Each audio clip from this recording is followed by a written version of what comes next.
lumayan ya, meskipun saya agak kurang fit nih hari ini karena serumah-rumah ini kebetulan sekarang sudah dapat giliran ternyata ya. Jadi menjadi pendamping mereka ya lumayan lah gitu ya.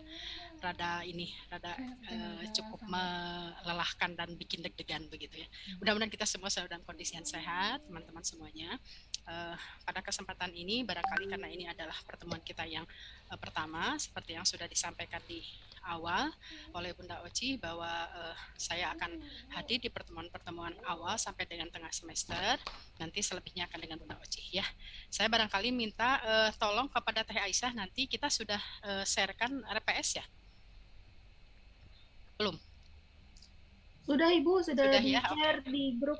Sudah di-share di grup. Nah, untuk pertemuan minggu depan barangkali kita sudah mulai bisa dengan diskusi ya, dengan presentasi.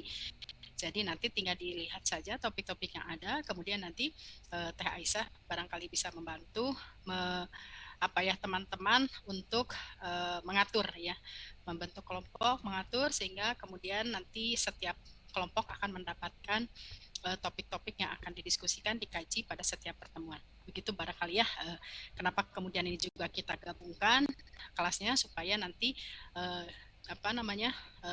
kelompok dalam diskusi itu bukan kelompok kalau namanya ya, kalau hanya satu orang rame begitu ya. Jadi kemudian digabungkan, dan saya sangat berterima kasih nih teman-teman sudah meluangkan waktu untuk kita bergabung pada kelas hari ini ya. Oke, ini sudah ada berapa? 35, ini sudah sesuai jumlahnya Teh? Atau ada yang tidak hadir? Kalau ini dalam kontrak mata kuliah berapa gabungan?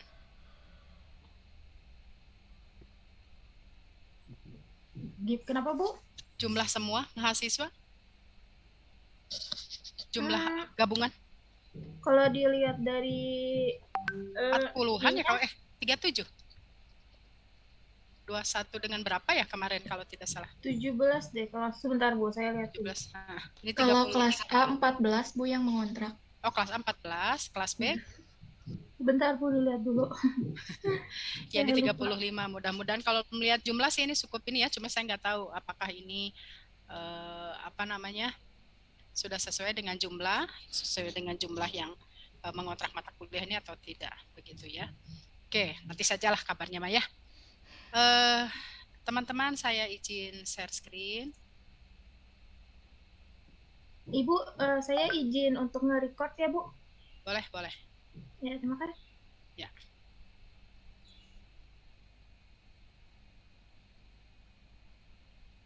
Recording in progress.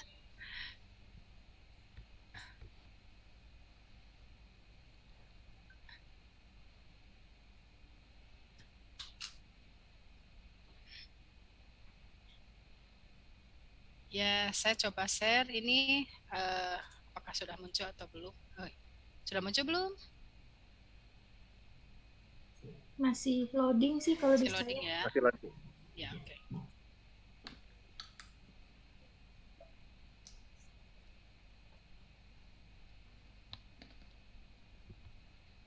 Ya, ini hari ini sebetulnya kita akan bicara topik yang pertama. Kalau dalam RPS itu sebetulnya kita akan melihat kaitannya, karena kita mata kuliah ini ada mata kuliah pengembangan kurikulum ya.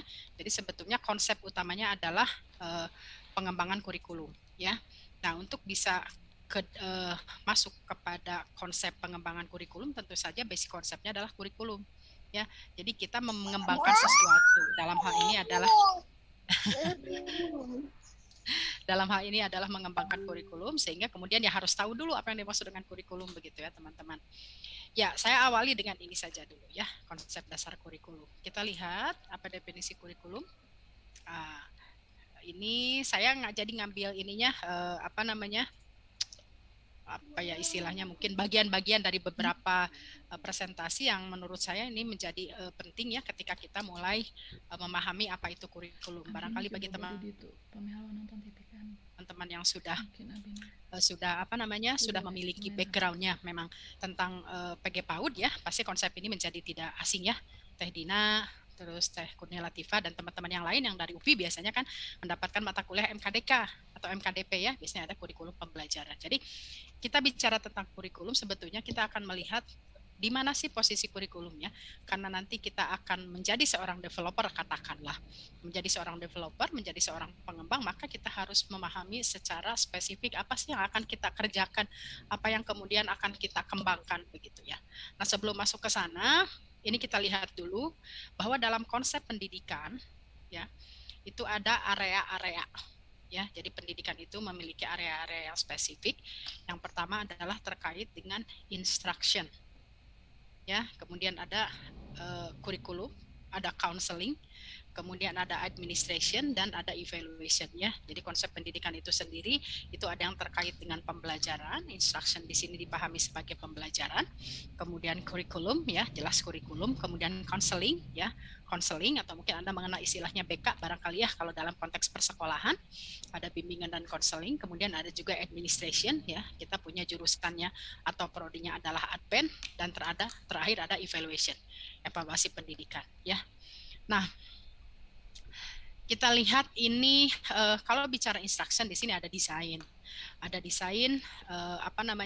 pengembangan ya, membuat desain, kemudian ada development, pengembangan. Desain itu rancangan, kalau development itu pengembangan, kemudian ada juga terkait dengan manajemen, pengelolaan, kemudian ada implementation-nya ya, implementasinya atau bagaimana penerapannya, dan terakhir ada evaluasi juga ya. Jadi kita lihat ini kurikulum ini sebetulnya adalah bagian dari education. Adapun instruction sendiri ya, nanti ada desain, mungkin ada yang mengenai istilah desain instruksional, desain pembelajaran, kemudian juga ada pengembangan pembelajaran, ada manajemen ya, pengelolaan pembelajaran, ada implementasi pembelajaran dan evaluasi pembelajaran. Nah, katakanlah kita akan membahas tentang kurikulum ini ya. Teman-teman, ini barangkali ya kaitannya dengan kurikulum itu sendiri. Ini berasal dari ya, kalau kita lihat dari sisi terminologi ya, kurikulum itu awalnya adalah dianalogikan dengan para pelari yang mereka berlari pada tempat berpacu atau pada treknya ya. Kurir itu ada pelari dan kurir itu tempat berpacu, sehingga kurikulum itu bisa dianalogikan sebagai jarak yang harus ditempuh mulai dari awal sampai ke akhir untuk memperoleh medali ya. Artinya seperti hanya seorang pelari atau atlet, dia akan menempuh sebuah lintasan begitu ya, dari mulai start sampai ke finish, baru kemudian dia akan memperoleh simbol sebagai tanda bahwa dia sudah menyelesaikan tugasnya, sudah menyelesaikan jarak yang harus ditempuhnya itu dengan dia sampai di finish, dan kemudian dia akan memperoleh medali. Nah, medali ini kemudian dianalogikan kepada sesuatu yang menjadi ciri tanda bahwa seseorang itu sudah sudah menempuh, sudah mempelajari sekian subjek, sekian mata pelajaran. Sehingga pelari di sini dianalogikan sebagai peserta didik. Ya, nah jadi di sini ada ijazah itu anggaplah sebagai medali atau piala yang dimiliki oleh seorang pelari. Gitu. Nah kemudian ternyata tidak hanya sejumlah mata pelajaran, tapi berkembang menjadi pengalaman belajar. Ya, jadi kalau mata pelajaran mungkin terbatas kepada subjek matter, kepada mata pelajaran, kepada sesuatu yang dipelajari dalam bentuk konten begitu ya, sebagai pengetahuan, tapi ternyata kurikulum itu adalah seluruh pengalaman belajar. Jadi all experiences ya, semua pengalaman belajar, dan bahkan akhirnya kurikulum itu terkait dengan semua kegiatan peserta didik. Jadi all activities ya, sepanjang di bawah tanggung jawab sekolah, maka itu boleh dikatakan sebagai kurikulum ya. Sehingga mungkin Anda mengenal ada istilah ekstrakurikuler, kokurikuler seperti itu. Oke.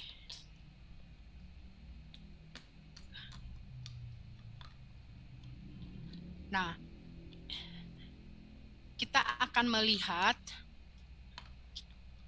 melihat bahwa kurikulum dalam Undang-Undang Sistem Pendidikan Nasional, kurikulum itu adalah seperangkat rencana dan pengaturan mengenai apa saja, mengenai tujuan, isi, dan bahan pelajaran, serta cara yang digunakan sebagai pedoman dalam penyelenggaraan kegiatan pembelajaran. Ya, ini masih berlaku sampai saat ini ya. Jadi definisi kurikulum meskipun diundang-undangkan dalam Undang-Undang Sistem Pendidikan Nasional, tapi ini masih kita pegang sampai saat ini begitu ya.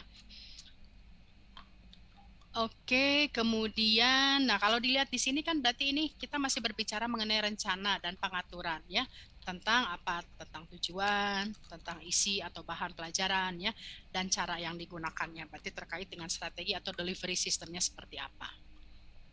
Nah, ini ya. Nah, kemudian bisa dilihat juga kurikulum itu sebetulnya bentuknya seperti ini.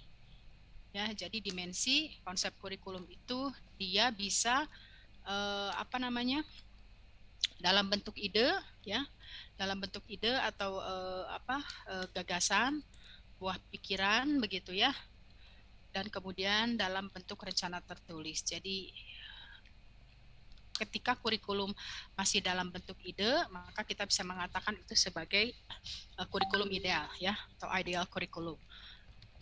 Kemudian juga dalam bentuk si ide-ide gagasan itu kemudian kan diterjemahkan, diwujudkan dalam bentuk rencana tertulis ya. Dalam bentuk apa? Dalam bentuk GBPP ya, garis besar program pembelajaran, dalam bentuk satuan acara perkuliahan, atau barangkali dalam bentuk RPS ya kalau kita gunakan sekarang. Jadi RPS yang kemarin disampaikan di minggu kemarin oleh Bunda Oci itu sebetulnya adalah bagian dari kurikulum pada dimensi sebagai rencana ya, rencana yang diwujudkan dalam bentuk dokumen karena dia rencana tertulis. Baru kemudian ada dimensi kurikulum dalam bentuk implementasi atau proses. Nah, ini biasanya dalam bentuk pembelajaran, proses belajar mengajar, sehingga dikatakan pada sisi ini kurikulum itu bersifat actual atau real kurikulum ya, kurikulum yang nyata yang diimplementasikan dalam konteks misalnya sebagai contoh adalah tatap muka dalam pembelajaran. Dan terakhir ada dimensi kurikulum sebagai hasil ya, ini tentu akan terkait dengan hasil apa yang sudah dicapai oleh siswa, kompetensi apa yang sudah dicapai oleh siswa ya. Jadi kalau dilihat di sini bahwa sebetulnya dimensi kurikulum itu bisa bersifat sebagai ide atau gagasan, bisa bersifat sebagai rencana tertulis ya, kemudian dalam bentuk implementasi pembelajaran, dan terakhir adalah hasil. Begitu. Nah, ini peranan-peranan kurikulum, dia bersifat konservatif, melestarikan ya nilai-nilai budaya yang dianggap masih relevan, peranan kreatif, pengembangan hal baru ya, kemudian kritis evaluatif, yaitu di sini menilai, memilih ya, memilih nilai-nilai budaya pengetahuan yang relevan. Jadi intinya adalah kurikulum itu tidak selalu sesuatu yang bersifat baru ya, dalam artian ketika kita memandang ada nilai-nilai yang memang bisa kita lestarikan, maka kemudian peranan kurikulum sebagai peranan konservatif juga terkait dengan hal tersebut. Nah, ini ya ada fungsi kurikulum dan seterusnya. Ini mungkin review saja ya bagi teman-teman yang sudah pernah memperoleh penjelasan tentang ini, tapi bagi teman-teman yang belum, intinya adalah kurikulum itu dia bisa menjadi acuan, tentu saja menjadi acuan bagi siapa, bagi guru ya, atau mungkin widaiswara, instruktur, atau siapapun yang intinya adalah menyampaikan informasi gitu ya.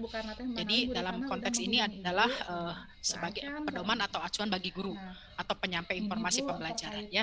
Tapi juga dia menjadi acuan bagi para pengawas, supervisor, kepala sekolah, para pengawas harus tahu tentang kurikulum ya. Jadi dia tidak akan bisa memberikan supervisi yang bagus ketika tidak memahami seperti apa kurikulum yang digunakan pada sebuah lembaga pendidikan misalnya.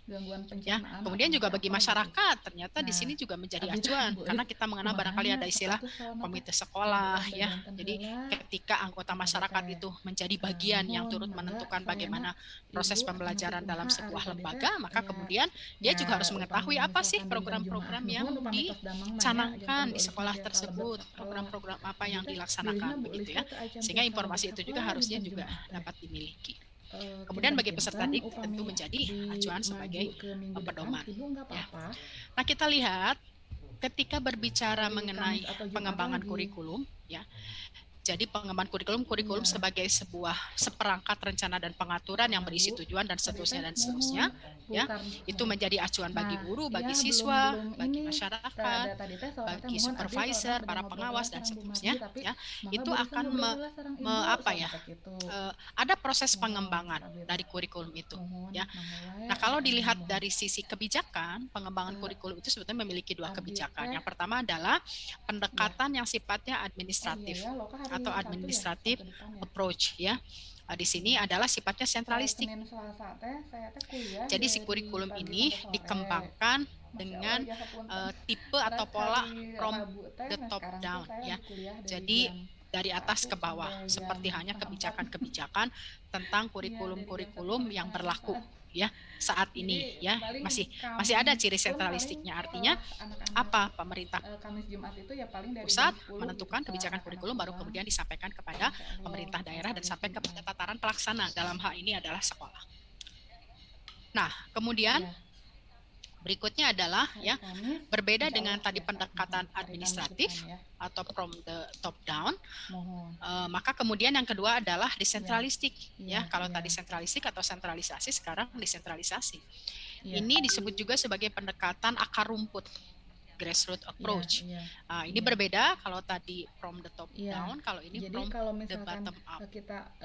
Jadi ini berasal dari berbagai macam masukan-masukan yang muncul dari pelaksana, dari para guru dan seterusnya, yang kemudian disampaikan dan dijadikan sebagai sebuah kebijakan. Ya. Nah, kita mungkin pada satu masa pernah sangat sentralistik ya, ketika kurikulum itu menjadi harga mati atau istilahnya given, apa yang sudah disampaikan oleh pusat itu yang kemudian diterima dan diterjemahkan dan dilaksanakan langsung oleh secara operasional di lapangan ya. Jadi sentralistiknya itu sangat kental. Tapi sekarang mungkin Anda mengenal ada istilah muatan lokal. Nah, muatan lokal sendiri ini mengacu kepada kurikulum-kurikulum yang memberikan ruang kepada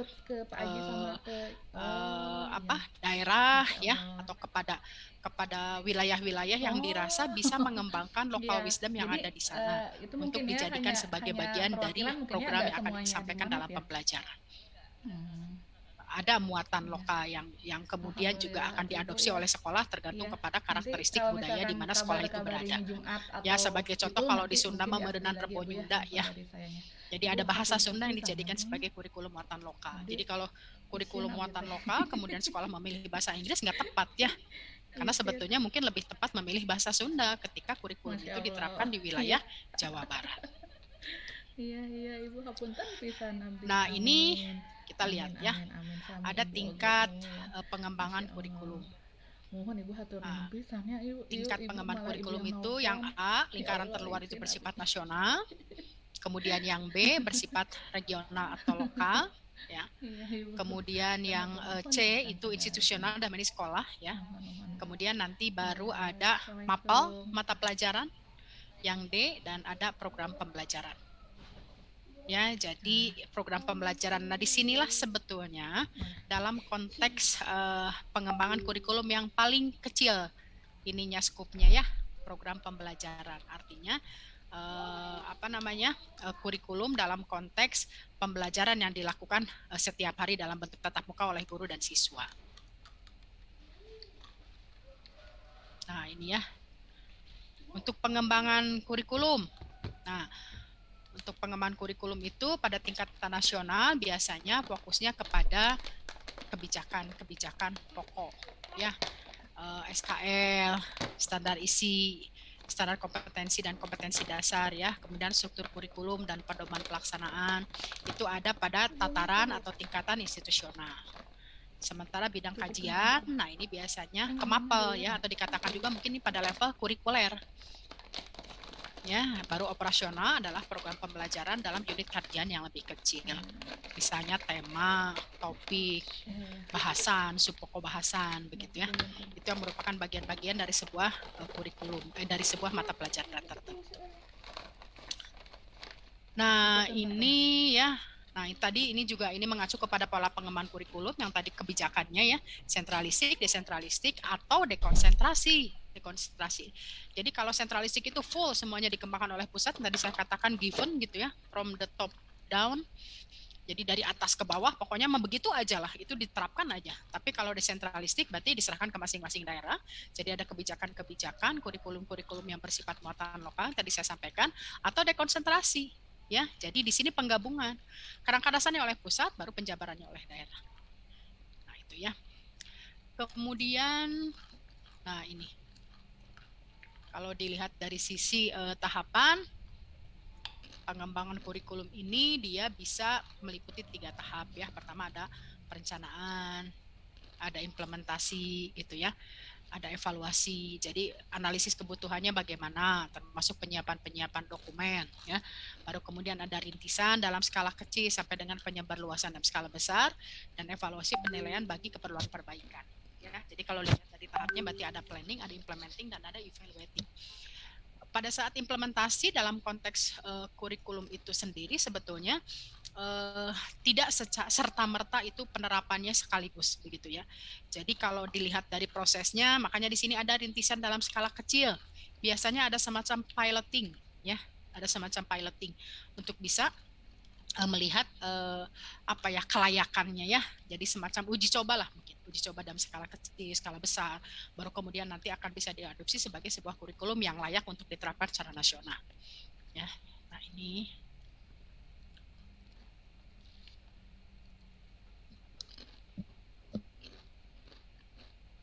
Nah ini ya, sosialisasi kurikulumnya ada mulai dari sosialisasi ide, sosialisasi proses, dan kemudian sosialisasi produk ya.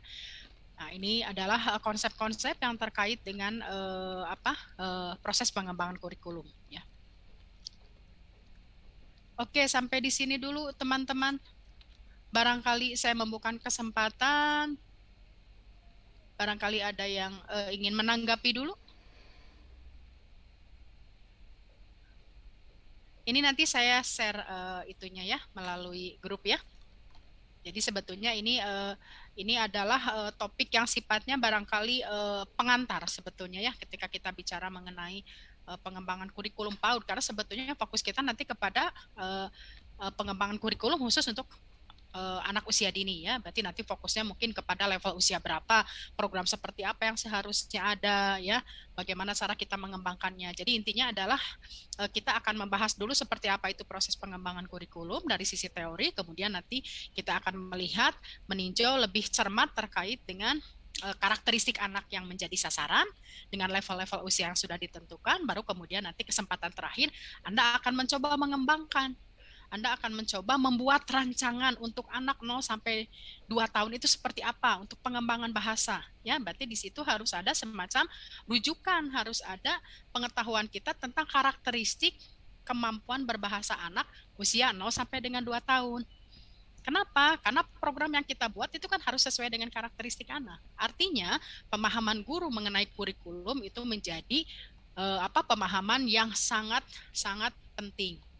Ya, boleh dikatakan wajib lah dipahami oleh guru, sehingga kita tidak akan mengembangkan sebuah program yang tidak relevan dengan kebutuhan, yang tidak relevan dengan karakteristik anak. Makanya nanti mungkin pada pertemuan yang keberapa ya, itu nanti akan ada akan ada bahasan diskusi kita tentang karakteristik perkembangan ya. Menurut saya itu juga penting untuk memahami karakteristik perkembangan, karena dari situlah titik awalnya guru kemudian bisa mengembangkan kurikulum yang sesuai tadi ya. Oke, barangkali ada yang akan mengomentari dulu.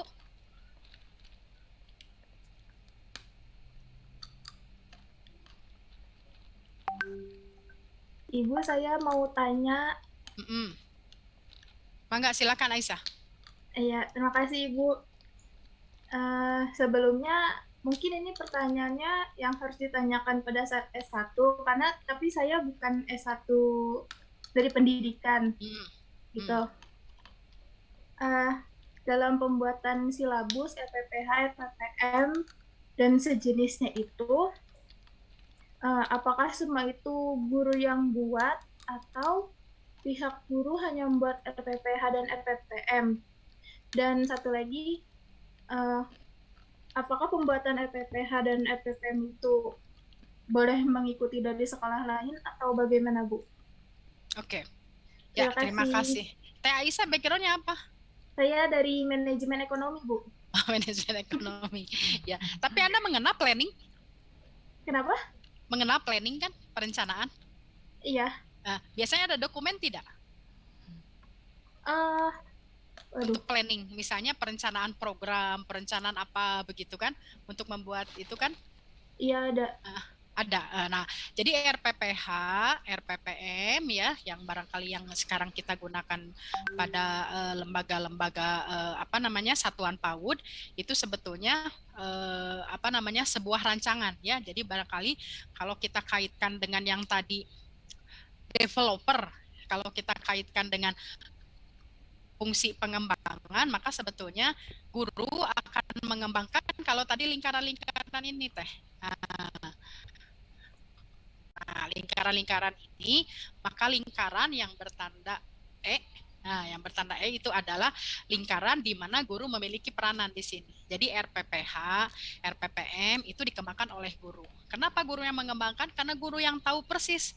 Ya, guru yang tahu persis pembelajaran itu dilakukan seperti apa. Namun demikian, dalam pelaksanaannya guru kan memerlukan acuan. Ya, bagian dari perencanaan pembelajaran itu sendiri adalah menjadi bagian yang juga dibuatkan khusus oleh pemerintah terkait dengan pedoman pengembangan perencanaan pembelajaran ya. Jadi pedoman itu menjadi acuan, menjadi gambaran kepada guru bagaimana membuat perencanaan, tapi nanti dalam implementasinya yang membuat perencanaan adalah guru. Ya, bukan kepala sekolah atau bukan penerbit ya. Kita membeli buku perencanaan yang dibuat untuk 1 tahun, tapi yang membuatnya orang lain. Nah, mungkin kan tidak relevan dengan kebutuhan anak-anak yang memang ada di hadapan kita. Jadi idealnya perencanaan itu dibuat oleh guru ya dalam konteks perencanaan pembelajaran seperti tadi Teh Aisyah sebutkan, apakah perencanaan mingguan, apakah perencanaan harian ya.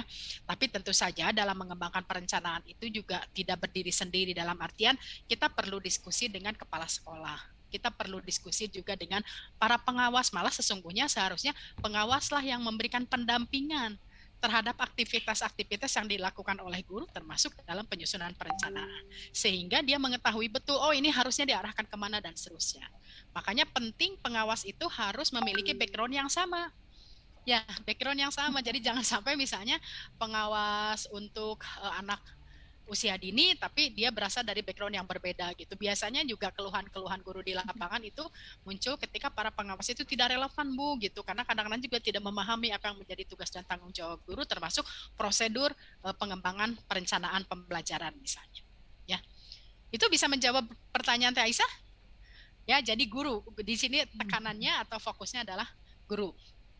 Tapi dalam pengembangannya guru akan mengacu kepada kurikulum yang sudah ditetapkan. Gitu ya Teh. Termasuk silabus juga Bu, itu yang guru yang buat. Ya, jadi sebetulnya kalau melihat dari perencanaan, kita ini memiliki jenis-jenis perencanaan spesifik untuk anak usia dini itu kan ada 3. Ada program tahunan, tapi program tahunan biasanya kontennya adalah tentang aktivitas-aktivitas yang dilakukan dalam 1 tahun oleh sekolah, dan itu secara general biasanya termasuk aktivitas-aktivitas outing, aktivitas-aktivitas kegiatan apa. Jadi mungkin tadi dalam konteks all activities. Nah, itu biasanya ada di Prota. Tapi kalau program semester itu sudah spesifik mengacu kepada pembelajaran yang dilakukan selama 1 semester. Jadi semester 1 untuk kelompok A, semester 2, semester genap untuk kelompok A gitu kan.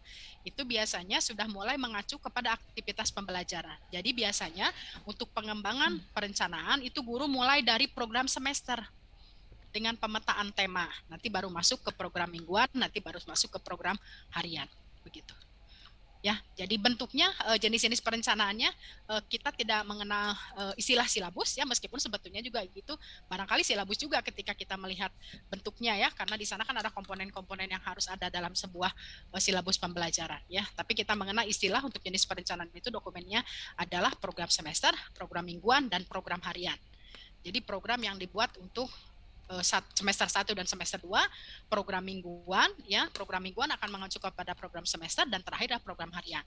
Meskipun kemarin dalam kondisi pandemi ini disederhanakan. Tidak lagi kepada program semester tapi langsung dibuatnya program mingguan. Tidak ada program harian. Program mingguan, tapi dalam program mingguan itu akan tercantum hari apa, kegiatannya apa, hari apa. Jadi make it simple lah, dibuat lebih simple sengaja begitu ya.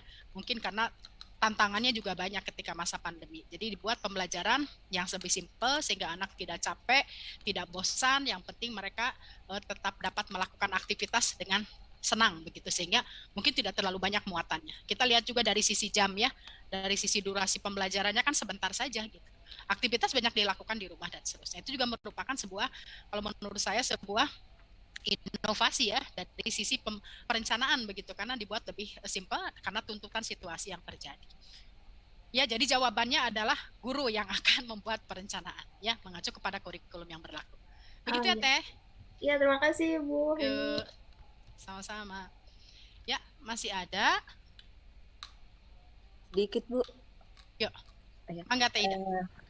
Begini Bu, kan di daerah kami itu TKI, guru TKI itu kan banyak yang bukan berlatar belakang dari PAUD. Nah, apakah kan kurikulum itu dari pemerintah ya Bu ya?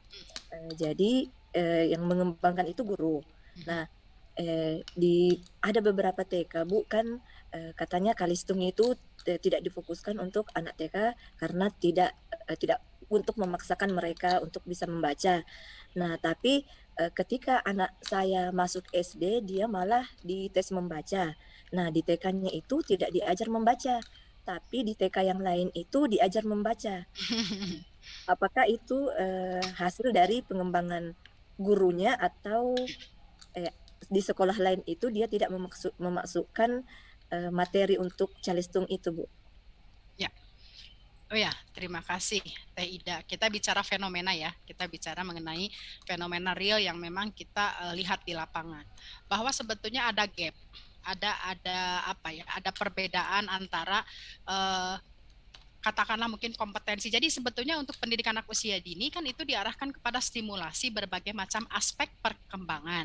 Ya, jadi sebetulnya orientasinya tidak ke akademik, tapi lebih kepada menyiapkan anak usia dini untuk dia bisa masuk ke jenjang berikutnya. Tapi intinya adalah kepada simulasi aspek perkembangan. Makanya kemudian kita akan mengenal aspek perkembangan bahasa ya, bukan mata pelajaran bahasa Indonesia kan. Kita akan mengenal aspek perkembangan kognitif yang di dalamnya ada matematika dengan sains. Kita tidak menyebutkannya sebagai bidang studi matematika atau IPA ya. Ada aspek perkembangan untuk fisik motorik, kita tidak menyebutkannya sebagai penjaskes atau olahraga begitu ya. Nah, jadi intinya adalah lebih kepada bagaimana si aspek perkembangan itu dapat disimulasi secara optimal sehingga dapat berkembang dengan bagus dan pada gilirannya anak nanti akan siap masuk ke jenjang berikutnya. Kalau Teh Ida melihat dari kurikulum itu tidak ada statement yang mengatakan bahwa anak belajar misalnya matematika, anak belajar bahasa begitu ya. Tapi kemudian anak akan dikenalkan dengan tema-tema tertentu yang dari tema itu kemudian akan diarahkan kepada kemampuan-kemampuan yang tadi saya sebutkan aspek perkembangan bahasa. Jadi katakanlah mungkin teman-teman yang belum yang belum pernah mempelajari tentang bagaimana kurikulum PAUD, jadi kalau diberikan gambaran misalnya dengan tema ayam, ya dengan tema ayam maka anak akan bisa terkembangkan, tersimulasi kemampuan bahasanya dengan apa? Misalnya dengan menyanyikan lagu zaman saya ya, teko teko tek gojing gitu kan. Ya, jadi lagu itu memperlihatkan bahwa ketika anak mempelajari ayam, dia dapat mempelajari dari sisi bahasa, menyanyikan lagu, dari sisi seni dengan membuat kreasi tentang ayam, dari sisi kognitif dengan mengetahui bagaimana siklus hidupnya, ya, dari telur dulu atau ayam dulu? Ayam dulu baru telur. Ayam dulu baru telur. Ada yang bilang telur dulu prosesnya cenanya. Oke lah kita ambil mungkin sisi yang kedua, telur dulu. Dari telur nanti dia menjadi aut. Ayam usia dini. Ya kan? Nanti baru jadi ABG, ayam baru gede. Terakhir ayam dewasa. Jadi bagaimana anak kemudian memahami ada sebuah siklus yang akan terjadi dalam kehidupan. Apakah itu kehidupan binatang atau manusia misalnya, simple dari ayam. Jadi dari tema ayam itu terstimulasi seluruhnya. Jangan lupa untuk matematikanya juga bisa. Dia bisa menghitung apa? Mata ayam, kaki ayam. Kang Herdi jangan menghitung bulu ayam ya. Gak akan terhitung. Pusing. Hitung ya kalau bulu ayam. Nah, makanya jadi sebetulnya lebih kepada pengenalan barangkali Teh Ida. Kalau secara ideal. Tidak ada kemampuan-kemampuan yang sifatnya memaksa. Tapi kadang-kadang juga kita berpikir begini, bagaimana Bu jika anaknya memang sudah memiliki kemampuan? Ya, sebetulnya bisa saja stimulasi itu juga diberikan, nanti kan penerimaan anak berbeda-beda. Sebetulnya syarat untuk masuk SD secara ideal apa ya? Kalau zaman saya makan asal cukup dengan tangan sampai ke telinga sebelah itu berarti anak sudah bisa masuk SD. Kalau sekarang tidak misalnya. Tapi saya lihat masih ada beberapa sekolah yang masih menerapkan tesnya dengan tes kematangan tidak. Jadi lebih kepada bagaimana anak siap tidak untuk bersosialisasi, begitu ya. Anak siap tidak untuk mandiri, begitu. Jadi tesnya bukan hiji kali, 1+1 sama dengan 2 ya. Kalau anak menjawab 11 kan bingung juga ya. Pada direndengkan menjadi 11 begitu. Nah, jadi kalau melihat dari sisi konten kurikulum, sebetulnya saya kembali kepada pengertian pendidikan anak usia dini. Jadi dia adalah upaya pembinaan yang diberikan kepada anak pada usia 0 sampai 6 atau ada yang mengatakan 0 sampai 8 ya, dengan bagaimana memberikan stimulasi kepada aspek-aspek perkembangannya.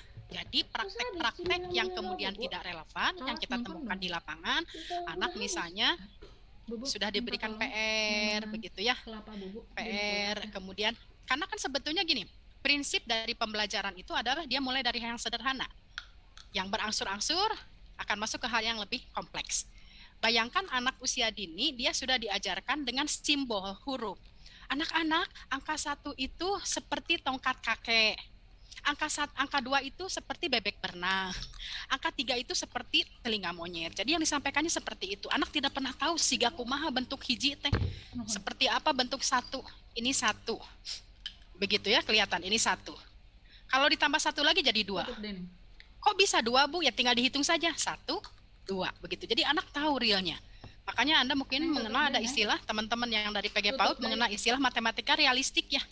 Matematika yang diajarkan dengan hal-hal yang sifatnya real. Jadi anak tahu bendanya. Jadi pengenalan objek dulu yang penting, jangan simbol. Simbol itu terakhir. Bayangkan ketika anak-anak usia dini sudah mulai diajarkan dengan menghitung simbol, berarti tidak mengerti mana 1, mana 2 dan seterusnya. Ya, itu pemaksaan terlalu meloncat begitu kan, mungkin tidak sesuai dengan prinsip tadi, mudah ke sulit ya. Jadi berangsur-angsur seperti itu. Namun demikian di lapangan fenomena ini terjadi. Kenapa? Karena ada tuntutan orang tua. Kita tidak ya? Ada tuntutan orang tua, bahkan ada juga sekolah-sekolah yang memang menerapkan standar kriteria penerimaan anak SD kelas 1 itu adalah calistung, bisa membaca, menulis, berhitung. Walaupun sesungguhnya ketika anak tidak masuk ke TK tidak dalam kondisi siap untuk membaca, menulis, berhitung, pada gilirannya dia akan bisa. Coba, saya punya pengalaman pribadi, anak saya keluar dari TK tidak bisa membaca, menulis, berhitung, tapi dia bisa menceritakan sebuah cerita sederhana dengan hanya melihat gambar dari sebuah buku.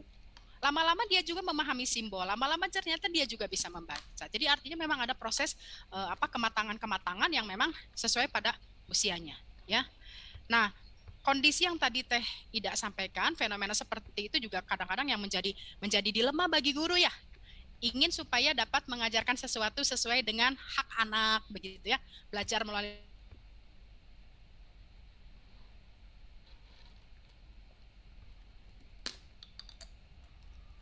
kami misalnya ya, dan seterusnya. Tapi kemudian karena ada tuntutan, kalau tidak diajarkan calistung, nanti tidak bisa membaca, tidak bisa diterima di SD favorit. Nah itu sebetulnya, inilah yang kemudian mendorong adanya praktek-praktek yang kita boleh katakan sebagai malpraktek. Ya.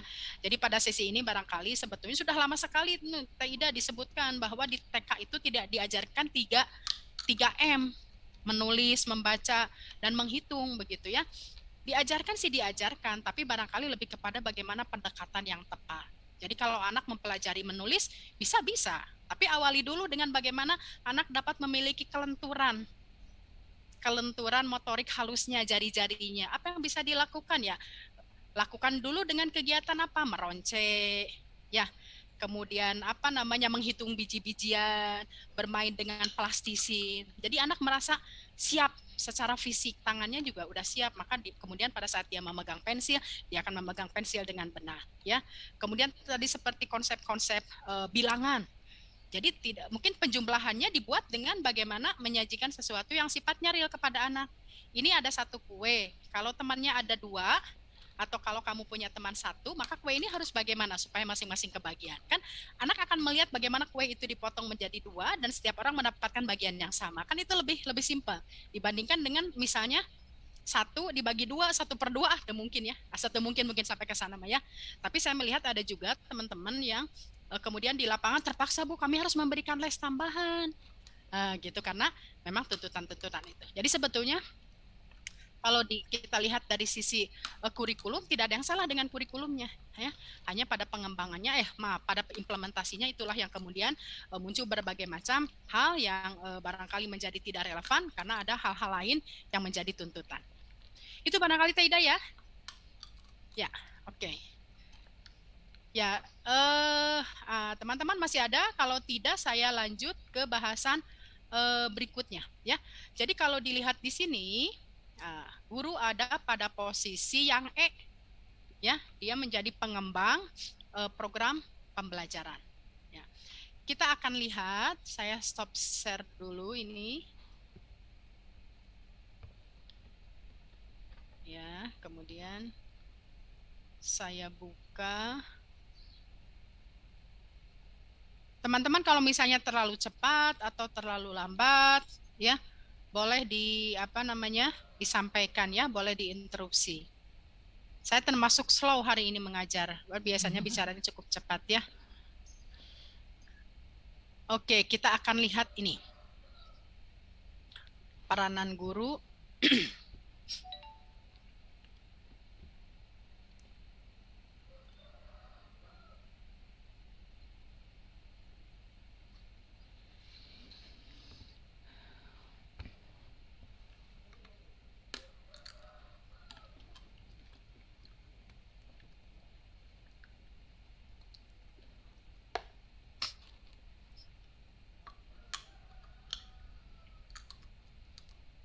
Ya, oke, kita lihat peranan guru dalam kurikulum.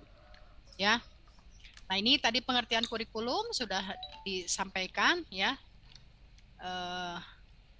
Saya biasanya kalau di slideshow ini suka menghilangnya. Ini apakah cukup bisa terbaca teman-teman tulisannya? Terbaca, Bu. Baca ya. Oke. Ini tidak ini lagi. Jadi kurikulum adalah seperangkat rencana pengaturan bla bla bla dan seterusnya sesuai dengan yang tercantum dalam Undang-Undang Nomor 20 Tahun 2003 tentang Sistem Pendidikan Nasional. Ya. Nah, ini.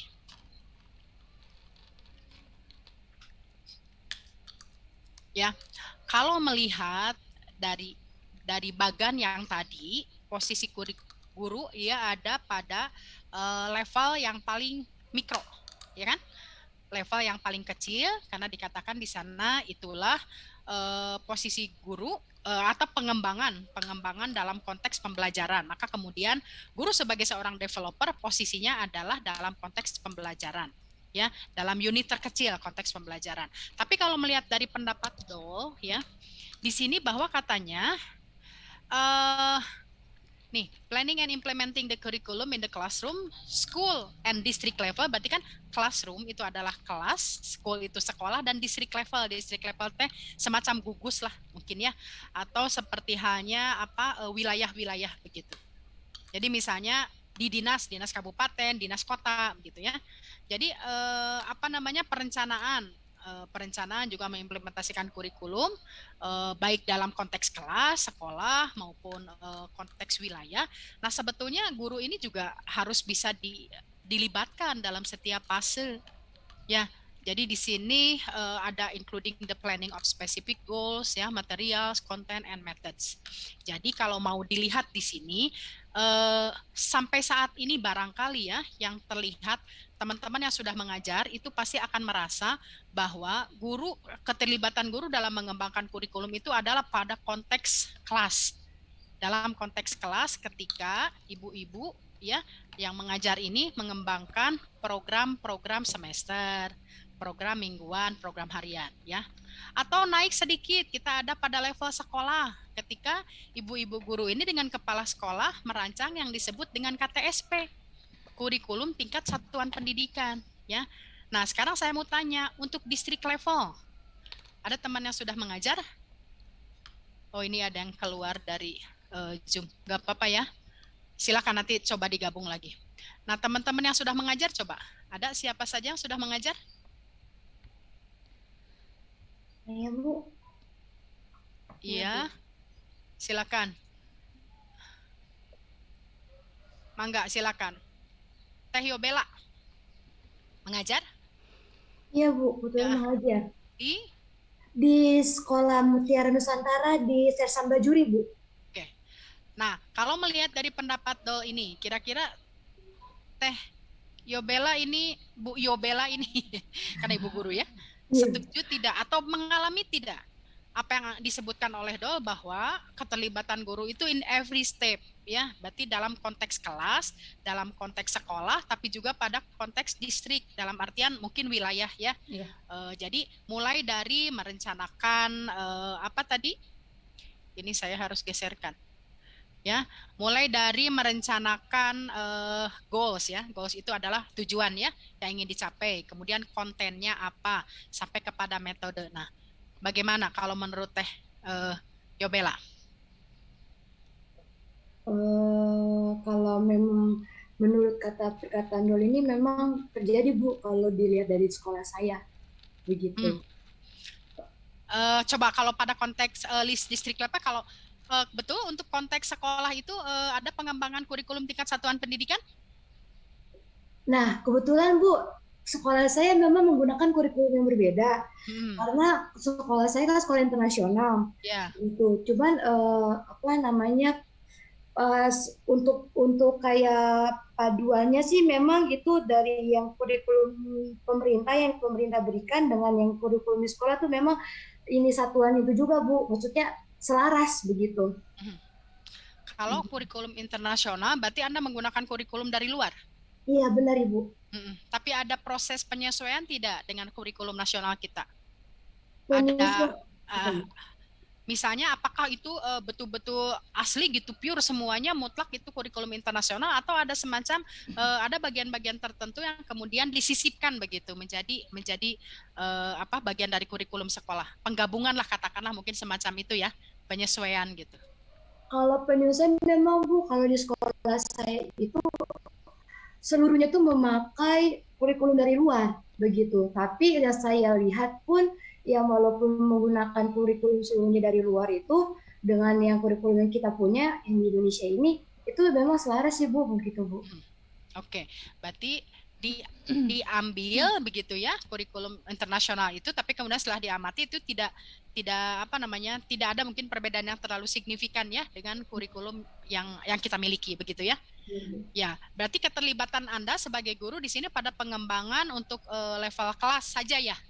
Karena kan kurikulumnya sudah disiapkan, kita sudah mendapat kurikulum internasional, tinggal nanti mungkin di sini Bu Yobela itu akan memilih ya, akan memilih misalnya tema-tema apa, topik-topik apa, activitiesnya seperti apa, begitu kan ya, strategi atau metodenya apa, begitu. Jadi proses bagaimana peranan guru di sini lebih dominan pada saat pengembangan dalam konteks kelas, membuat rancangan pembelajaran, ya misalnya daily plan, ya weekly plan, kan begitu ya.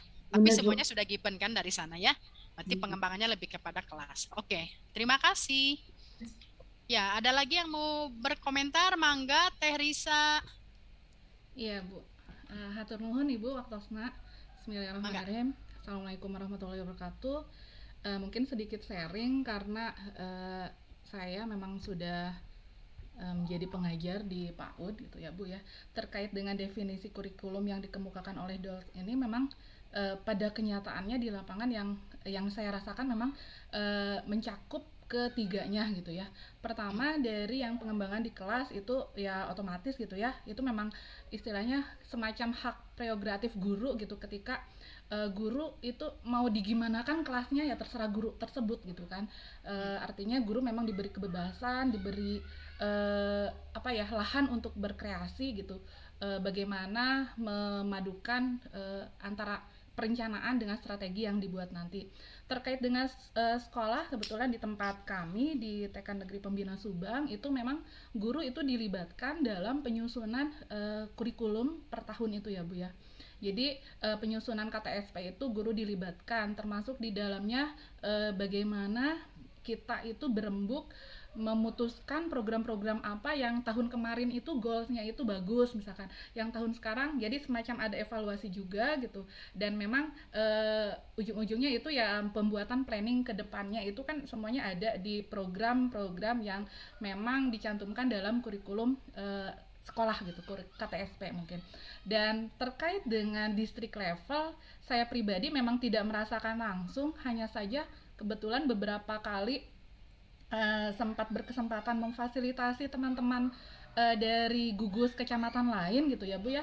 Jadi beberapa kecamatan di kami itu ada yang gugusnya itu ada semacam kebijakan pembuatan, nah ini nih yang menarik, pembuatan kurikulum tapi lebih ke bagaimana perencanaan pembelajaran. Artinya misalkan seperti ini, dalam satu kecamatan misalkan ada berapa sekolah, ada berapa TK gitu, ada misalkan 10 TK. Nah dari 10 TK itu dibuat polling gitu ya, tema apa saja nih kira-kira nih dalam satu gugus itu yang akan diangkat semester sekarang gitu.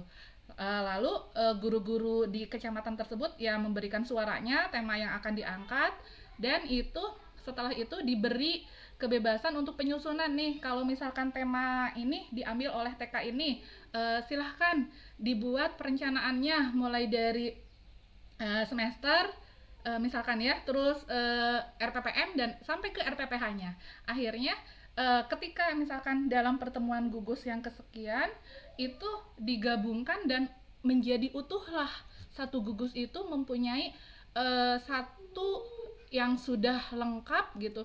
Bagaimana mulai dari perencanaan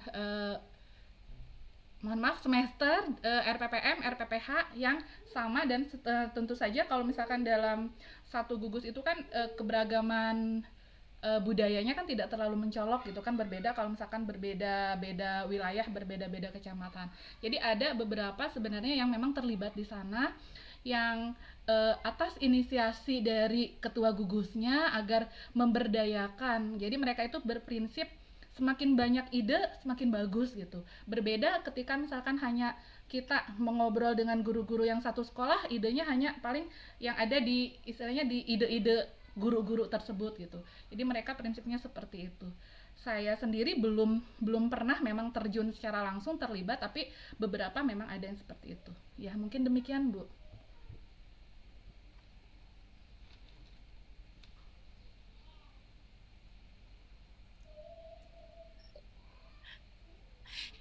Iya Pak, sudah dicek dan ternyata 24 SKS bukan 25. Sudah dicek, iya sudah dicek Pak Asep. Enggak.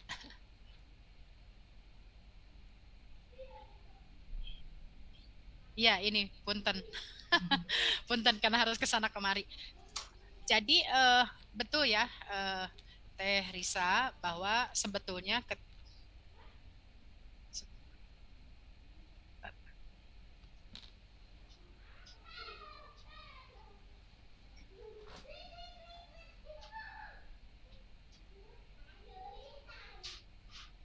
saya izin sebentar.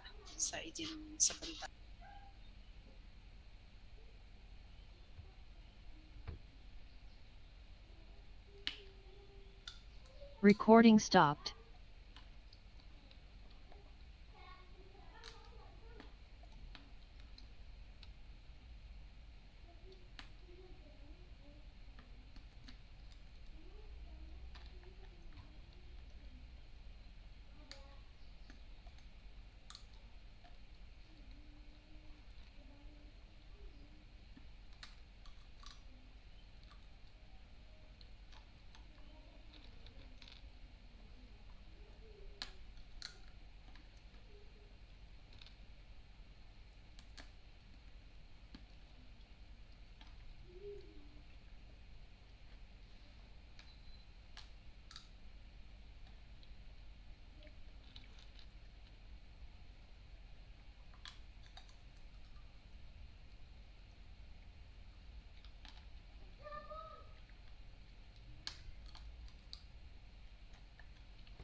teman-teman punten, ini di sini hujan besar seperti akan padam lampu jadi rada Recording in ini juga. progress.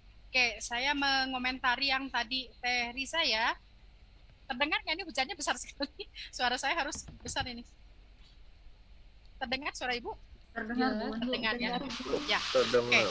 jadi kalau lihat dari pengalaman Teh Risa, ini nampaknya memang rada berbeda ya, dalam artian tidak hanya dalam konteks classroom ya, sekolah, tapi juga mungkin distrik ya.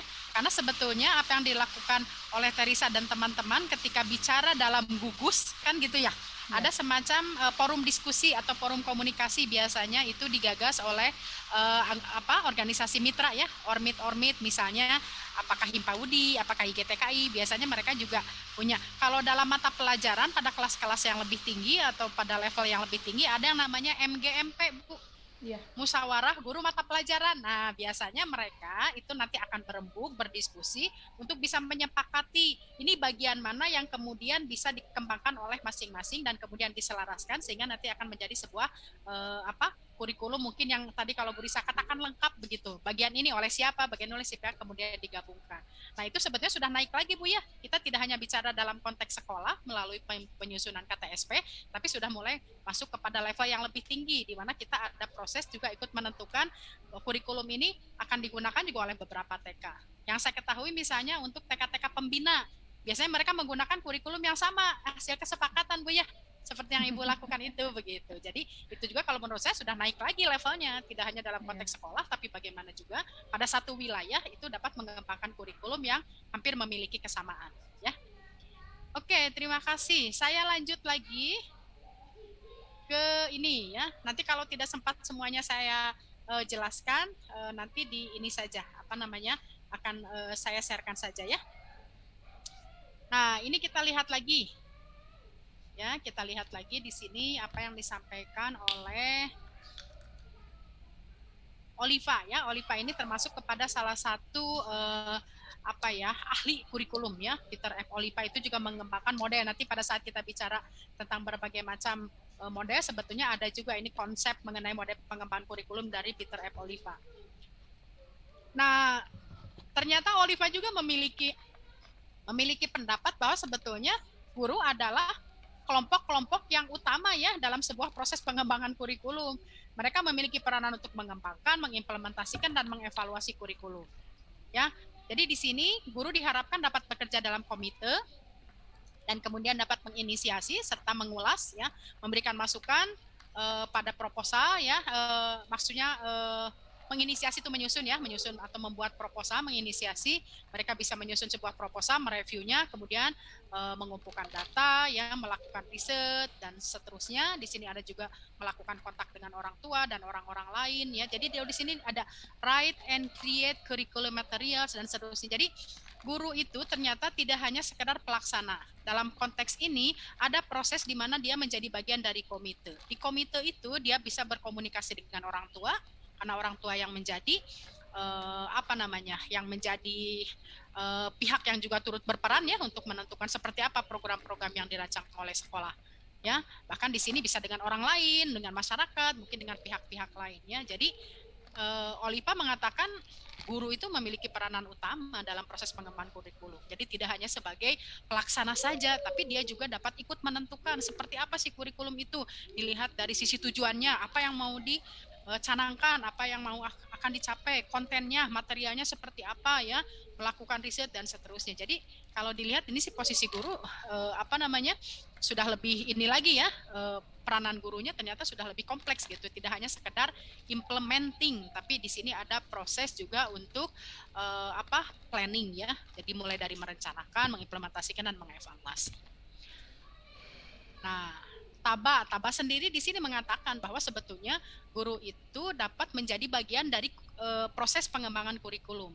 Karena guru dengan kurikulum developer lainnya, dia bisa bekerja bersama-sama.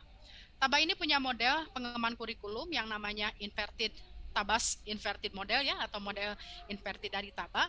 Pada tahap pertama, Taba ini mengadakan aktivitas di mana dia melakukan unit-unit eksperimen bersama para guru. Artinya, guru di sini sudah mulai dilibatkan pada proses penyusunan kurikulum. Jadi tidak tidak hanya menerima kurikulum dan kemudian melaksanakan, tapi mulai juga memikirkan ya, mulai dari proses awalnya, melakukan unit eksperimen, berbagai macam percobaan, maksudnya ya berbagai macam alternatif dari berbagai macam kemungkinan kegiatan yang bisa dilakukan ya. Di sini ada menguji unit eksperimen, mengadakan revisi konsolidasi, pengembangan keseluruhan dan seterusnya ya. Nah, jadi intinya di sini adalah bagaimana kemudian si guru ini memiliki peranan yang cukup besar ya. Nah, ini. Jadi nanti teman-teman bisa melihat seperti apa ini peranan guru dalam konsep TABA.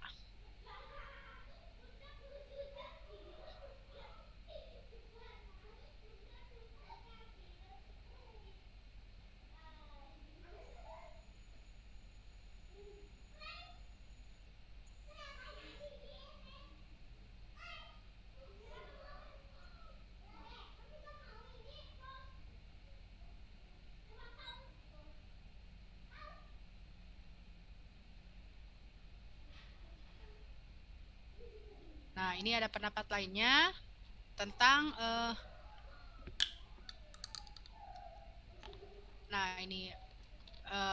peranan guru menurut James Bean ya. Ada juga di sini menurut Alan dengan Ornstein ya. Nah, ini silakan Ibu dan Bapak bisa melihat apa yang disampaikan oleh Alan dan Ornstein di sini.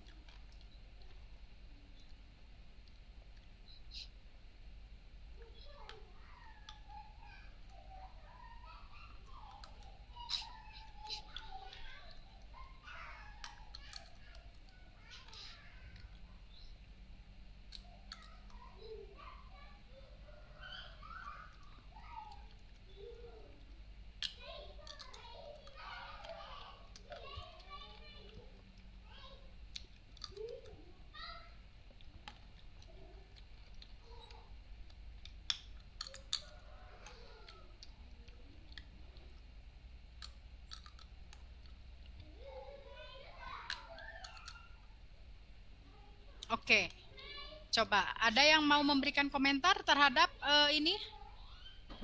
peranan guru yang disampaikan oleh Ornstein?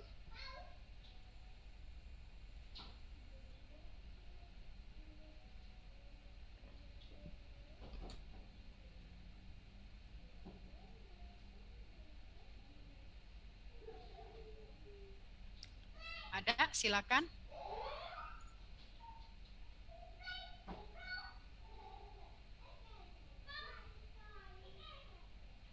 Kang Karismanto mau berkomentar nih tentang pendapat Ornstein terkait peranan guru?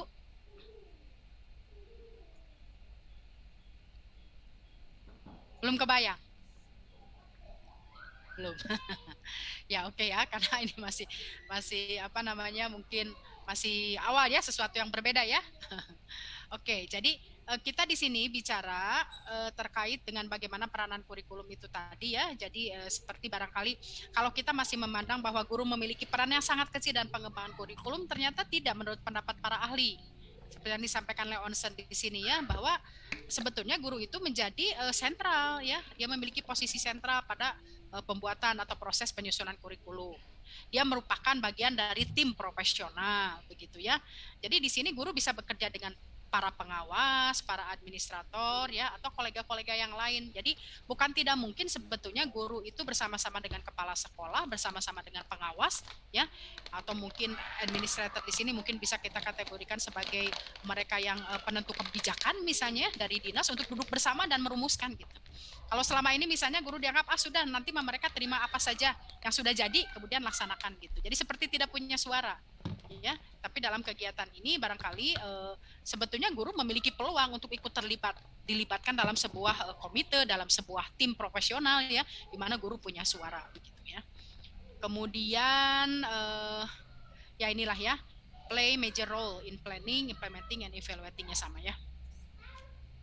Nah, itu Itu barangkali teman-teman terkait dengan peranan guru ya, saya di sini memberikan penekanan bahwa sesungguhnya guru memiliki peranan yang sangat berarti begitu ya dalam proses pengembangan kurikulum. Tidak hanya menerima hasil kebijakan, tapi juga dia punya suara untuk ikut menentukan.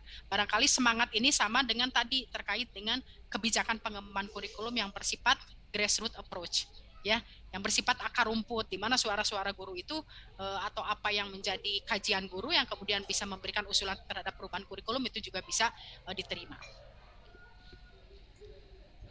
Oke, sampai sini barangkali ada yang akan berkomentar.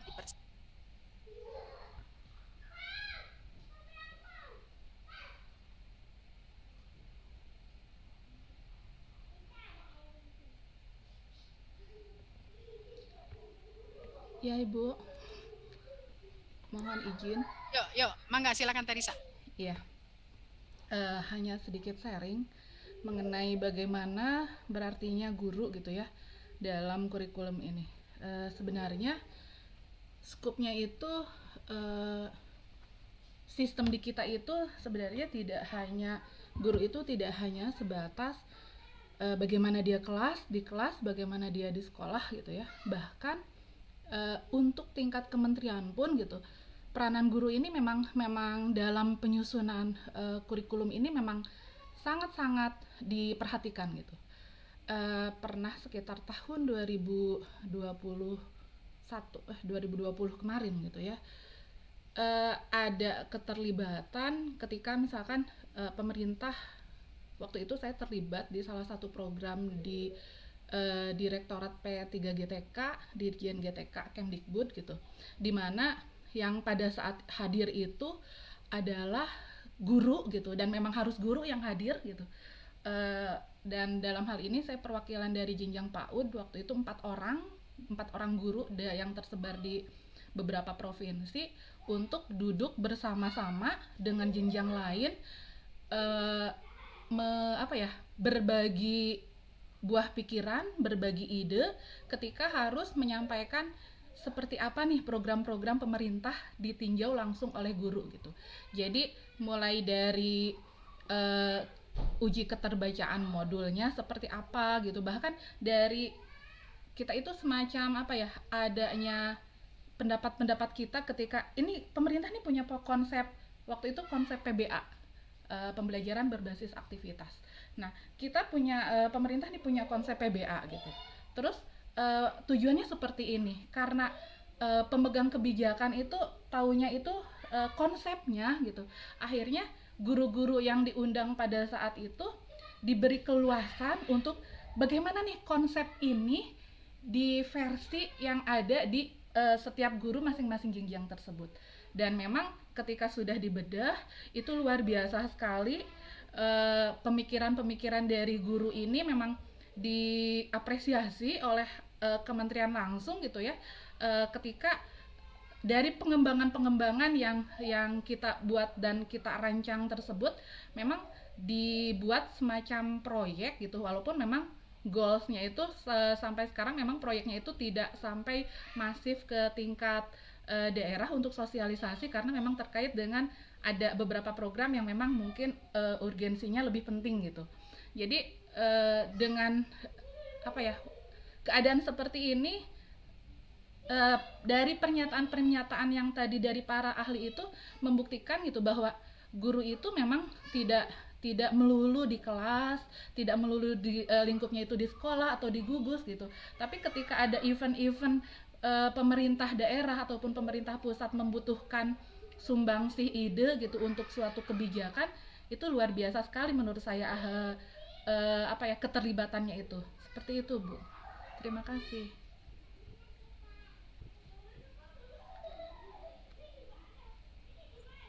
Ya, betul Teh Risa ya. Jadi kalau dilihat dari proses-proses yang barangkali diikuti oleh para guru, itu kita juga bisa melihat bahwa guru ini diperhitungkan ya Teh, diundang gitu kan, terutama mungkin ya beberapa contoh untuk kajian uji publik ya. Iya, biasanya. Uji publik biasanya gitu, itu juga guru-guru diundang untuk bisa melihat bagaimana sih gagasan sebuah program pembelajaran atau sebuah strategi atau metode baru ya dalam konteks atau dalam persepsi guru ya.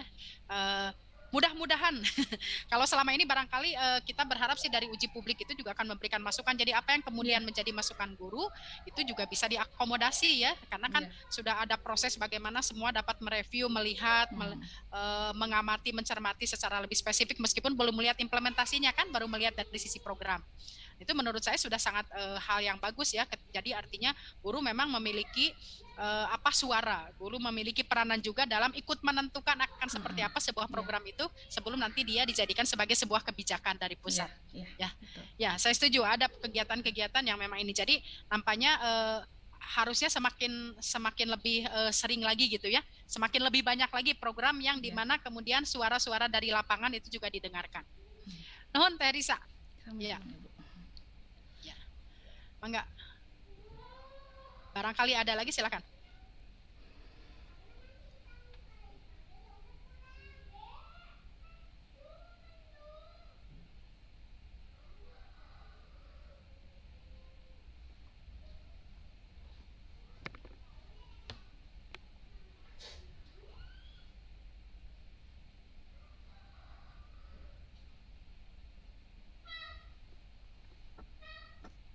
Saya, Bu.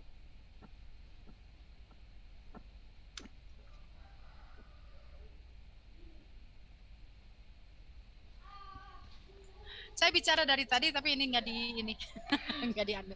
Enggak, Teh Suci mau bertanya ya? Halo? Teh Suci mau bertanya? Menanggapi atau gimana?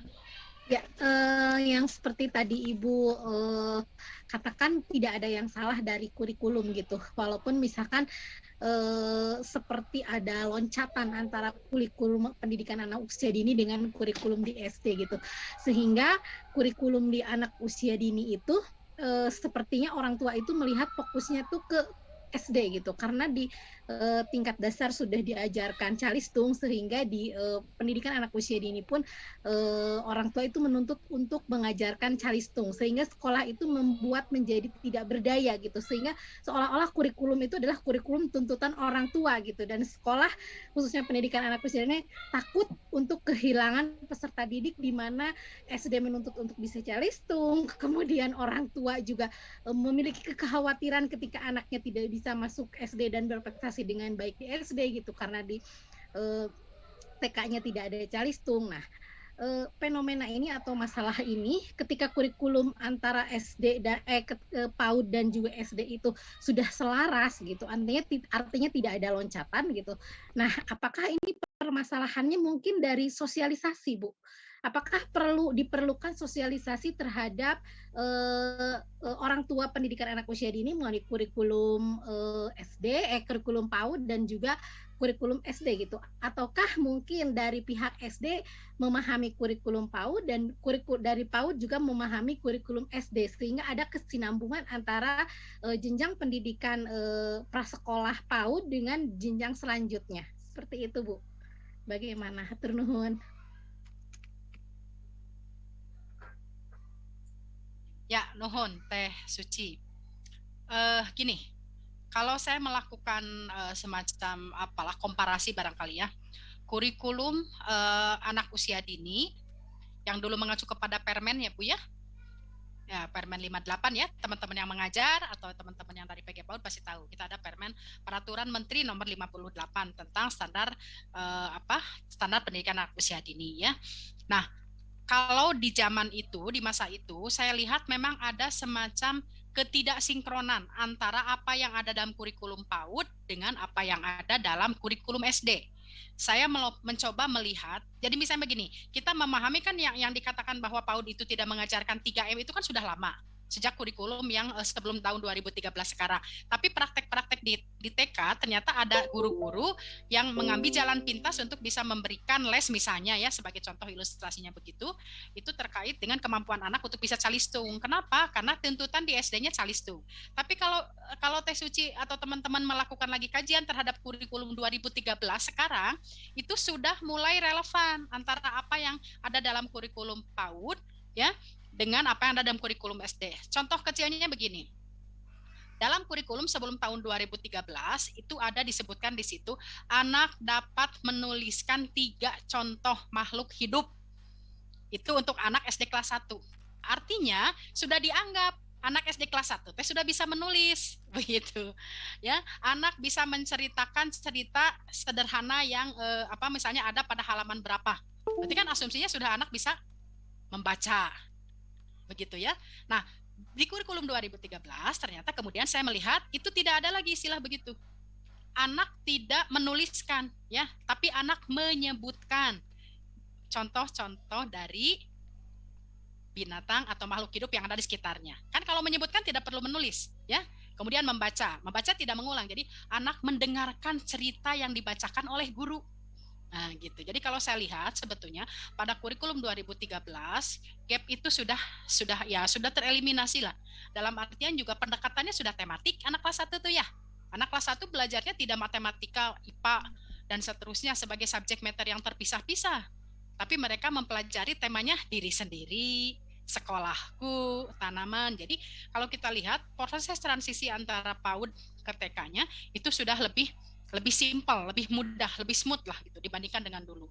Nah, dari situ sebetulnya sudah memberikan gambaran kepada para guru sekolah dasar atau lembaga pendidikan dasar bahwa tidak ada tuntutan anak untuk bisa menulis, membaca, begitu ya, atau berhitung ketika dia masuk kelas 1 SD. Ya, tuntutan dalam artian membaca norolang begitu ya, membaca seperti halnya kalau anak membaca surat kabar, membaca buku, tidak begitu. Tapi dia dapat mendengarkan cerita, kan yang penting mah adalah produknya ada produk bahasanya adalah bisa mengkomunikasikan. Maka mengkomunikasikan tidak hanya melalui membaca, tapi melalui mendengarkan cerita, melalui menyimak begitu. Atau membacanya dalam konteks membaca gambar, anak menceritakan gambar seri yang dilihatnya begitu. Jadi dia bercerita saja dengan bahasa sendiri.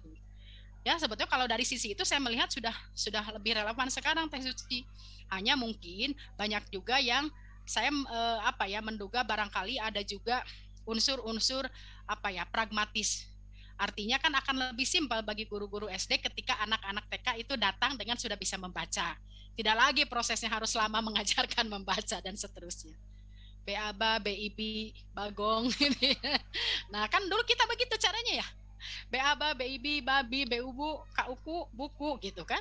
Kita belajar begitu, barijeng buku teh siga kumaha dan seterusnya begitu ya. Itu mungkin metode-metode digunakan tapi yang efektif juga pada masa itu. Sekarang mungkin lebih kepada bagaimana sih fokus kepada pendidikan anak usia dini itu lebih kepada stimulasi aspek perkembangan. Nanti juga akan mengikuti. Kenapa? Karena sebetulnya di kurikulum TK juga kan sudah mulai ada pengenalan kosakata depan ya, kata depan yang memiliki kata depan sama. Kuda, kuku, gitu kan? Ya. Atau misalnya buku, apalagi? Ya pokoknya banyak lah. Jadi itu sudah mulai ada proses di mana anak akan mengenal huruf, begitu kan? Tapi dalam pola-pola suku kata yang lebih mudah dipahami, mencari kata-kata yang senada, seperti itu. Ya, jadi kalaupun yang namanya praktek-praktek yang tidak relevan itu pasti adalah Teh ya. Kenapa? Karena juga kan ada kebutuhan, ada dorongan, ada terutama tuntutan. Tadi Teh Suci sendiri mengatakan, jangan-jangan kalau tidak mengajarkan itu nanti orang tua tidak suka. Karena anaknya tidak masuk ke SD yang diharapkan misalnya ya. Kalau orang tua tidak suka, anaknya kan bisa dibawa keluar dari sekolah itu ya. Enggak sekolah di sekolah kita karena tong sekolah di dinya, tidak diajar maca. Jangan sekolah di situ enggak belajar baca. Anaknya dibawa, yang dibawa bukan hanya anaknya ya. SPP-nya juga dibawa gitu kan. Jadi kita nanti bengong, wah kehilangan banyak begitu ya. Kalau menurut saya begini saja lah, mungkin kita cari jalan tengahnya dalam artian begini. Sebetulnya juga bukan tabu ya. Calistung itu diajarkan di TK atau di PAUD, bisa. Yang penting pendekatannya gitu ya. Jadi yang penting pendekatan seperti tadi. Kita awali dengan konsep mungkin kalau teman-teman bahasa nih, ada konsep whole language ya. Jadi mengenai bahasa dalam penguasaan bahasa secara keseluruhan gitu, dan kita relevankan dengan kebutuhan anak. Jadi yang penting adalah bagaimana dia dapat mengenali, mungkin mengucapkan, melihat sampai memahami bahwa sebuah kata itu memiliki makna tertentu begitu. Jadi yang penting adalah bagaimana semua aktivitas yang calistung, yang ke arah calistung, kan pengenalan huruf sudah ada ya. Misalnya tadi kata depan, atau anak dapat menulis namanya sendiri, itu juga sudah lumayan. Heni gitu kan, dia akan mengenal H ini seperti ini, ini begini ya, kemudian N ini begini, Y ya, mungkin ada bingung kan, nah belakangnya Y gitu, kenapa bukan I gitu ya, tapi mungkin untuk konsep yang sederhana bisa dimulai dengan kata-kata yang sederhana juga ya. Berhitung misalnya kan bisa membilang, anak kelompok A itu membilang dengan 10 jari, kalau kelompok B katanya bisa berhitung sampai 20 ya, untuk sampai kelompok B, karena nanti kalau sampai kelompok C bagaimana, berhitung sampai 30 jari-jari tangan kita dan kaki kan hanya 20, bingung nanti menghitung apa lagi. Itu barangkali ya jawabannya ya Teh Suci ya. Mana Teh Sucinya ya, nuhun. Oke, teman-teman, kalau misalnya tidak ada lagi yang ingin ditanyakan, ini saya mohon izin mengakhiri lebih awal. Tapi nanti saya akan sampaikan bahan-bahan yang tadi sudah dipresentasikan ya. Ada satu lagi sebetulnya terkait dengan peranan guru dalam pengembangan kurikulum pada populasi yang berbeda, tapi tidak akan saya bahas itu ya, nanti Anda baca saja. Kalau ada yang sudah menemukan bukunya silahkan, referensinya saya sebutkan di situ, itu dari bukunya Kreatif Kurikulum dari Sue Wortham kalau tidak salah ya. Jadi kalau ada yang menemukan e-booknya kemarin seperti yang sudah disampaikan oleh Bu Oci, itu silahkan, nanti bisa lebih dipelajari lagi, karena simpel saja ya, hanya barangkali lebih kepada bagaimana guru dapat mengembangkan program yang bisa mengakomodasi karakteristik anak yang berbeda ya, karena peranan guru dalam mengembangkan kurikulum pada populasi yang berbeda. Artinya kita tidak bicara standar dalam ini, kalau standar tingkat pencapaian perkembangan kita bicara pada umumnya anak-anak usia sekian kemampuannya adalah ini, gitu ya. Jadi ketika standar tingkat pencapaian perkembangan atau STPPA itu bicara tentang pada umumnya, berarti mereka ada pada kelompok average, rata-rata pada umumnya. Tidak disinggung anak yang kurang, ya kan? Anak yang lebih, begitu. Sehingga guru fokusnya kepada yang rata-ratanya saja. Nah, pada peranan guru dalam mengembangkan kurikulum pada populasi yang berbeda, kita bicara mengenai dua bagian yang tidak ada pada daerah rata-rata. Ya kan? Mereka yang berbeda secara misalnya latar belakangnya, budaya, sosial, ekonomi, dan seterusnya, atau perbedaan dalam kemampuan, perbedaan dalam kecepatan belajar, dan seterusnya. Ya, itu nanti yang juga akan akan kita bahas juga, karena guru harus bisa memiliki kemampuan dalam bisa melayani perbedaan individual yang ada dalam sasaran peserta didiknya. Oke, saya ke Teh Laila. Ini Bu Laila, silakan. Ya, terima kasih Bunda. Menambahkan sedikit Bun tentang fenomena calistung ya. Jadi sebenarnya calistung itu boleh diperkenalkan kepada anak usia dini dengan tentu saja dengan metode, yaitu belajar melalui bermain. Nah sebenarnya di Permendikbud nomor 137 tahun 2014 itu untuk usia 45 dan 56 di aspek bahasa, di bagian keaksaraannya itu sudah ada Bun. Untuk usia 45 tahun itu ada indikator meniru, menuliskan atau mengucapkan huruf A sampai Z. Dan untuk di usia 56 juga indikatornya itu tingkat pencapaian perkembangan anaknya di keaksaraan itu anak membaca nama sendiri dan menuliskan nama sendiri gitu.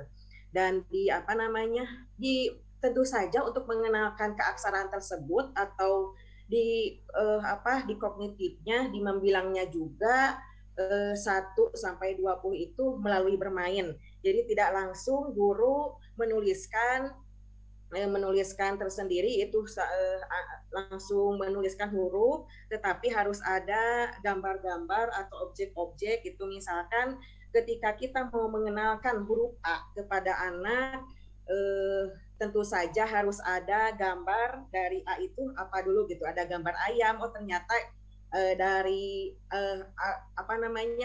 awal huruf dari ayam itu adalah A gitu. Terus untuk kegiatan mainnya juga ketika mengenalkan huruf itu anak tidak di-drill gitu. Tidak didesa langsung mengenalkan angka, mengenalkan huruf, tapi melalui bermain. Semisal kita untuk mengenalkan huruf, anak tersebut itu kan sebelum kegiatan main ke inti itu kita sebagai guru bercakap-cakap dulu tentang tema hari itu, topiknya apa, misalkan tema ayam. Jadi kita terus bercerita tentang ayam, mulai dari hurufnya, mulai dari jumlah ayamnya gitu, mulai dari apa makanan ayam tersebut. Nah, dari situ akan tergali juga calistungnya gitu. Memang fenomena di lapangan mindset orang tua itu anak keluar dari PAUD itu ketika mau masuk SD harus bisa calistung, karena memang juga tuntutan dari orang tua untuk untuk anak harus bisa calistung masuk ke SD favorit gitu ya, SD favorit seperti itu. Dan di sini juga memang harus ada keselarasan antara guru PAUD dan guru SD. Jadi jangan sampai hanya guru PAUD saja yang terbebani gitu. Anak itu harus calistung, tapi guru SD itu punten tahu beres gitu ya, tahu beres anak harus harus sudah bisa calistung, jebolan PAUD itu harus bisa calistung gitu. Tapi memang guru PAUD itu memang harus memutar otak, harus seperti apa gitu. Tentu saja dengan metode anak usia dini, yaitu dengan prinsip pembelajaran PAUD, belajar melalui bermain. Mungkin itu saja Bunda, terima kasih. Ya, betul. Saya setuju ya. Dalam kurikulum kita, pengenalan angka kan diawali dengan misalnya tadi mencari huruf-huruf yang memiliki bunyi sama, ya, atau pola suku kata yang memiliki kesamaan. Termasuk tadi misalnya yang dicontohkan oleh Bu Laila adalah terkait dengan bermain pengenalan huruf dengan menggunakan. Jadi saya pikir di sini juga peran media ya, Bu ya. Beda kan untuk anak usia dini, tidak bisa menjelaskan dengan verbal seperti ini. Bayangkan saja anak-anak itu kan pasti mereka akan mengenal huruf dan seterusnya dengan menggunakan kartu angka, kartu kata, kartu gambar ya, termasuk mungkin dengan berbagai macam tayangan ya. Itu saya pikir menjadi salah satu alternatif yang bisa digunakan oleh guru ya, sehingga secara tidak seperti seolah-olah kita mengajarkan konsep calistung, tapi melalui metode atau strategi yang relevan, yang sesuai itu dengan bermain. Jadi mau tidak mau itu juga satu saat pada gilirannya anak juga akan mengenal angka, begitu ya. Jadi misalnya melihat M, ya mereka juga akan tahu apa bedanya M dengan W. Lama-lama akan seperti itu dari bunyi yang diinikan, begitu ya. Jadi saya setuju memang di sini perlu ada pemilihan strategi dan metode yang tepat, sehingga kita tidak memaksa anak untuk memahami sebuah konsep yang sulit, begitu ya, tapi nanti akan dipahami dengan lebih mudah. Terima kasih Bu Laila. Ya. Oke, teman-teman, mungkin itu ya untuk pertemuan hari ini. Terima kasih atas kehadirannya. Nanti mungkin Teh Aisyah dengan PJ kelas itu Teh Dina ya. Silahkan nanti di spotnya bisa dilengkapi terkait dengan apa yang sudah yang kita bicarakan hari ini untuk topik pertama mungkin ya pertemuan ini. Silahkan nanti di sana disampaikan ya. Itu barangkali teman-teman nanti saya sharekan semua materinya, termasuk yang saya minta Anda kaji lagi ya terkait dengan tadi peranan guru dalam pengembangan kurikulum untuk populasi yang berbeda ya. Saya tidak akan jelaskan itu, tapi silahkan nanti dibaca kalau memungkinkan juga menemukan sumber aslinya, sehingga Anda akan mendapatkan wawasan yang lebih ya dari apa yang saya buat dalam resume itu. Hatur nuhun. Itu mungkin untuk semuanya. Ini kita perlu ada ini dulu nggak, sesi foto nggak Teh Aisyah? Boleh. Kita foto dulu. Ya. Ya, sebentar. Ini di slide pertama dulu ya. 1, 2, 3. Oke, sebentar. Terus. Aduh. HP aja deh. Lagi. 1, 2, 3. Yang slide kedua sekarang. 1, 2, 3. Oke. Sudah semuanya. Ibu masih di mute. Ini yang namanya mouse-nya rada centil, saya berkali-kali klik bicara gitu ya, padahal ternyata belum muncul. Terima kasih Teh Aisyah, terima kasih teman-teman semuanya. Kita bertemu lagi nanti minggu depan di jam yang sama ya. Masih sepakat kan di jam ini? Ya, Bu. Ya, nuhun. Terima kasih Sadayana. Sami Bunda Hatur Ibu. Waalaikumsalam. Waalaikumsalam.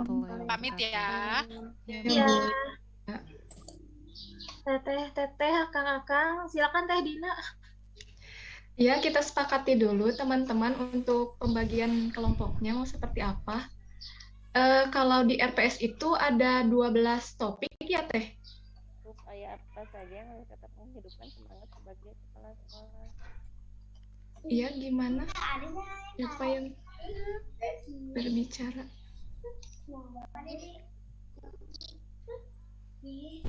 Teh Aisyah, berarti minggu depan itu mulai dari dasar-dasar filosofis ya Teh? Kalau di RPS-nya.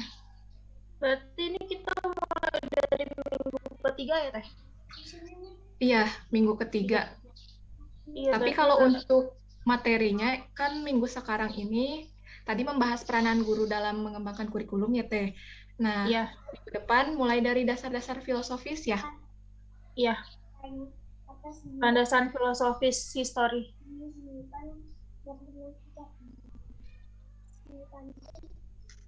Ya, ada 12. Berarti kita akan buat ke dalam 12 kelompok ya. Semuanya ada berapa ya Teh? Kalau di kelas A ini ada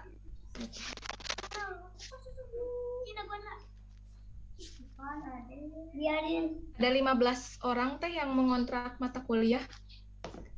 Kalau di kelas B berapa orang? Kalau kelas B, kalau nggak salah sih ada sekitar 19 orang Teh.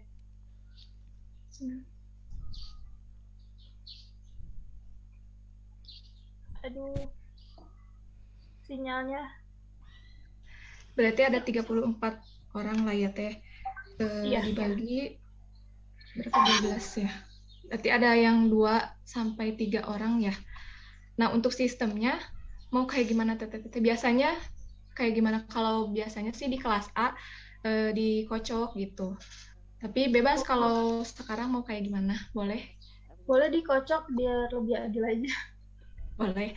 Nanti paling hasilnya kita ini dikasih tahu di grup aja ya. Mungkin nanti di belakang layar aja ya, Dina sama Teh Aisyah. Gimana Teteh, Akang-akang? Ya, setuju nih. Boleh Teh Dina, Teh Aisyah. Ya, Boleh. Untuk Gitu. kelompoknya digabung aja apa gimana? Iya Teh, digabung aja. Digabung aja. Iya. biar kenal ya sama kelas A. Iya, Iya. betul. Jadi campur ya Teh kelompoknya gitu. Iya, betul. Dicampur. Ya kan, Oke, kalau gitu. enak ya, seger. Siap. Oke, kalau gitu ada lagi Teteh. Kalau enggak, ayo kita beristirahat.